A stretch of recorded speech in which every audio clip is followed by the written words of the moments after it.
एक खास प्रोग्राम बिसात में मैं हूं आपके साथ आलोक। आज हम इस प्रोग्राम के जरिए आपको बताएंगे यूपी 2022 विधानसभा चुनाव के तीसरे चरण के बारे में। आखिर क्या है राजनीतिक दलों की चुनावी बिसात। तो बने रहिए हमारे साथ और देखते रहिए हमारा खास प्रोग्राम बिसात।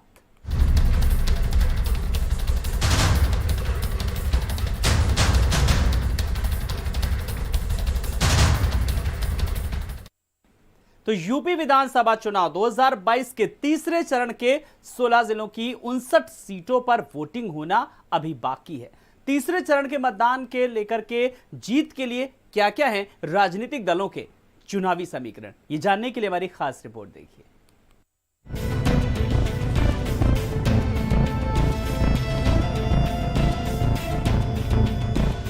यूपी विधानसभा चुनाव 2022 के तीसरे चरण का मतदान 20 फरवरी को होना है। इस चरण में यूपी के 16 जिलों के 59 विधानसभा सीटों पर वोटिंग होनी है। तीसरे चरण में 2,15,75,430 मतदाता हैं। इसमें अगर बात करें तो 1,06,12,010 पुरुष मतदाता हैं और 99,62,324 महिला मतदाता हैं। इसके साथ ही थर्ड जेंडर 1,096 के पास है।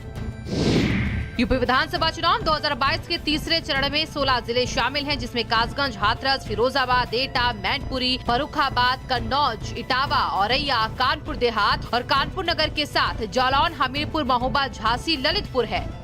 वहीं तीसरे चरण की 59 विधानसभा सीटों में 15 सीटें अनुसूचित जाति के लिए आरक्षित है। अगर बात करें 2017 की तो बीजेपी पिछली बार के प्रदर्शन को बरकरार रखना चाहेगी, जबकि समाजवादी पार्टी पिछले नतीजों को अपने पक्ष में लाना चाहती है। 2017 के विधानसभा चुनाव में बीजेपी ने गठबंधन के साथ 59 में से 49 सीटों पर कब्जा किया था। वहीं समाजवादी पार्टी के हिस्से में 8 सीटें आई थी, जबकि कांग्रेस और बीएसपी को सिर्फ 1 सीट मिली थी। यूपी विधानसभा चुनाव 2022 के तीसरे चरण में वीआईपी चेहरों का बोलबाला रहेगा, वो फिर सत्ता दल का नेता हो या विपक्षी दल का हो। तीसरे चरण में इन वीआईपी चेहरों में अखिलेश यादव, शिवपाल सिंह यादव, अर्चना पांडे, रामवीर उपाध्याय, सतीश महाना, मेजर सुनील दत्त द्विवेदी और एसपी सिंह बघेल पर नजर रहेगी। जानकारों की माने तो इनके लिए चुनाव मान प्रतिष्ठा का विषय बना हुआ है, इसलिए तीसरे चरण के मतदान में इन वीआईपी पर सबकी नजर है। अपने गढ़ को बचाने और वोट की सेंधमारी के लिए सभी राजनीतिक दल जनसभाओं का सहारा ले रहे हैं, जिसके चलते आरोप और प्रत्यारोप का दौर भी शुरू हो गया है। आपको कई नेता मिल जाएंगे, बहुत बड़ी बातें कहेंगे, हम आपको इतने पैसे दे देंगे। दूसरा आएगा हम वो 1000 दे रहा है तो मैं 1100 दे दूंगा। तीसरा आएगा ये मुफ्त देता है तो मैं 2 चीज मुफ्त देंगे। ऐसे ही राजनीति में आजकल खेल चल रहा है। योगी जी ने यूपी से माफियाओं का पलायन करने का काम कर दिया है। और मित्रों, ये अखिलेश कहते हैं कि क्या हुआ है।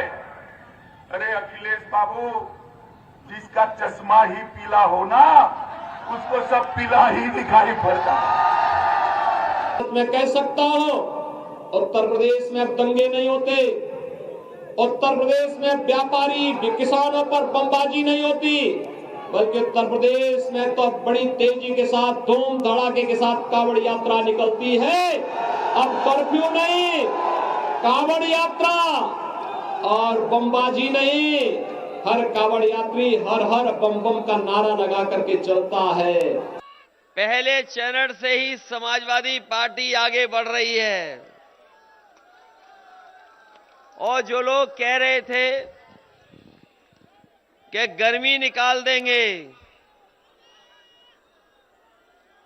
जो नेता कह रहे थे कि गर्मी निकाल देंगे, उनके समर्थक पहले ही चरण में ठंडे पड़ गए हैं।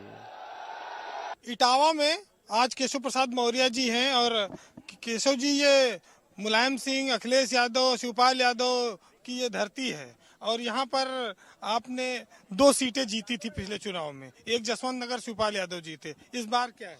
हम इस बार तीनों जीतेंगे, तीनों जगह कमल खिलेगा।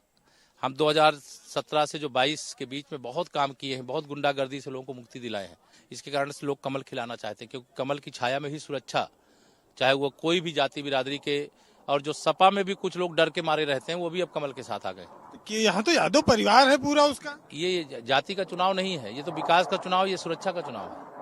अच्छा, कल जो अटैक हुआ है रात में करहल में कोई आपके मंत्री पर, निश्चित तौर से समाजवादी पार्टी बौखला गई है। श्री अखिलेश यादव जी चुनाव वहां हार रहे हैं और उन्होंने 2 दिन पहले राज्यसभा की सांसद बहन गीता साक्या जी के ऊपर अपने गुंडों से हमला करवाया और कल भारत सरकार के मंत्री और भाजपा प्रत्याशी हमारे प्रोफेसर एसपी सिंह बघेल, मैं स्वयं वहां पर गया था, बहुत बड़ी जनसभा थी और जनसभा के बाद की ये घटना जब मैं वापस लखनऊ आया तब पता चला।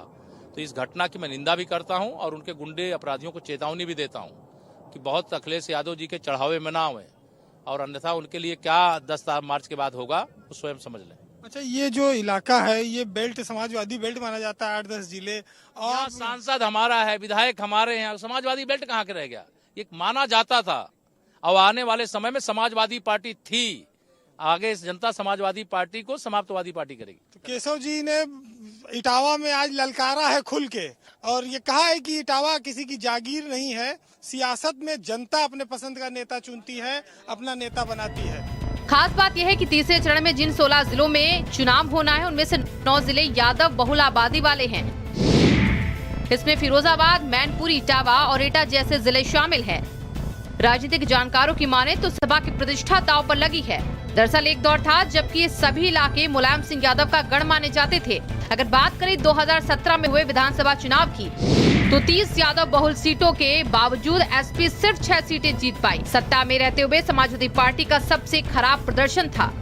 बहरहाल सपा इस बुरे सपने को अब भुलाकर अपने गढ़ को बचाने की कवायद में जुटी है। अब देखना होगा कि राजनीतिक पार्टियां किस दल के वोट में सेंध मारी कर उनके किले को ढाती हैं और इसका खुलासा 10 मार्च को होगा जब ईवीएम का पिटारा खुलेगा।